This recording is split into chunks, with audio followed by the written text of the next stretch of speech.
Friends say Trenton was someone who was strong in his faith, and that included being involved in Equip Campus Ministries.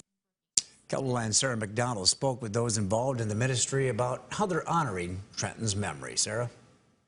According to Hofer's obituary, his family is asking that memorials be given to two of Trent's favorite missions, the Byron Bible Camp of Huron and Equip Campus Ministries in Brookings. I spoke with the ministry's director today, who says Trent had a heart for ministry. Trent Hofer's friends say he had strong faith. Every Sunday, you could find him here at First Baptist Church. He was dedicated to the church and the ministry for sure, but what that was for him was a belief and love of the gospel of Jesus Christ. You could also find him volunteering his time with Equip Campus Ministries, something director of the ministry, Luke Perkins, said he had been doing for over 6 years. We minister to college students, evangelism and outreach and discipleship and Bible studies and lots of events, things like that. He started as a freshman. He soon joined the leadership team, I think that very next year, the end of his freshman spring semester perhaps, and then he's been involved as a student leader ever since. Adam LaFave became friends with Hofer when he came to SDSU.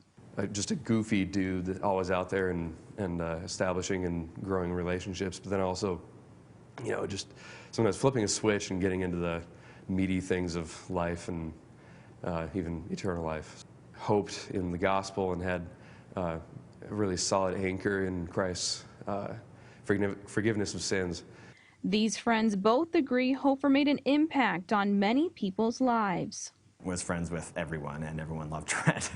He was funny and enjoyable. He's one of those life of the party kind of guys. He just recently at our last leadership meeting had some really deep, wise words to say about the Lord and about ministering, caring for people, and I was just blown away. I'm very thankful for that memory of how wise he's become. And yes, it's easy to say he's a friend and not just a ex-student or an alumni of Equip or something like that. Most certainly a friend. There's a good number of people that are currently involved in the ministry and have graduated that can largely owe their involvement to Trent's initiating relationships skill. With so many friends, such an impact. I'm sure many people want to know when his funeral service will be. Yeah, so that is tomorrow morning in Huron at 10:30 at Bethesda Church. Okay, thanks a lot, Sarah.